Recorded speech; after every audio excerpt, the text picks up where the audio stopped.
Okay, for many of you, this might be the thing of nightmares. It is for me. But imagine for a moment that you're stood up in front of the dragons trying to persuade Deborah, Stephen or Peter to invest in your business idea.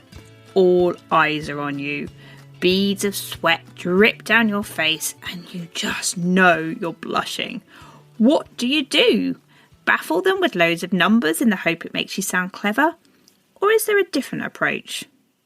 Welcome to the Everyday Storyteller. I'm your host, and most definitely not a dragon, Hilary Salzman. For those of you that watch Dragon's Den, you'll know that the most successful pitches come from a combination of really knowing your figures and the market opportunity and having a great idea that solves a problem no one else has managed to do. But how do you end up in that room in the first place? How do you make sure whatever you have to pitch catches both the hearts and minds of your audience? Well, buckle in, people. I'm about to show you how. And don't worry, for many of you, you'll probably never have to pitch in front of investors. But everything I'm going to take you through today is just as important when persuading your customers to buy into you and from you, or even when trying to get someone on board with a new idea or strategy. Let's get back to those dragons. They're not known for their patience. Okay, so imagine you're the founder of an educational app that helps detect dyslexia in children earlier than any other tests, but you need money to scale your business. What do?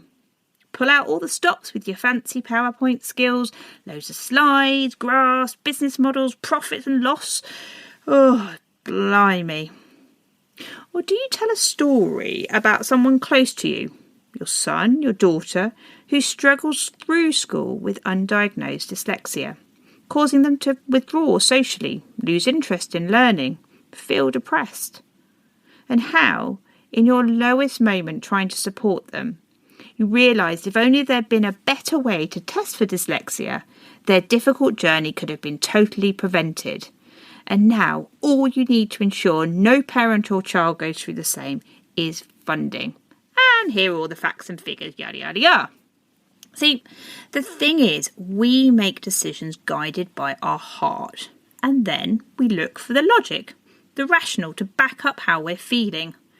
When we hear a story, especially when we can relate our own experiences to that story, it triggers chemical reactions in our brain that create an emotional connection. And it is these connections that guide our next steps. Sometimes it means we act impulsively when that connection is really strong. At the very least, the connection will perk our interest and make us want to learn more. So today, have a think about how you pitch your business, your ideas, or even what you do at work when talking to other departments. Do you lead with fact or emotion? What stories could you tell to fire up the heart-winning chemicals in the brain of your ideal client? Think about why you do what you do. What realizations have you had along the way that have guided your path? What's the personal reasons for wanting to help your audience solve whatever problem they have? And if you ever find yourself in a room under the watchful glare of Tuka Sullivan, do let me know how you get on.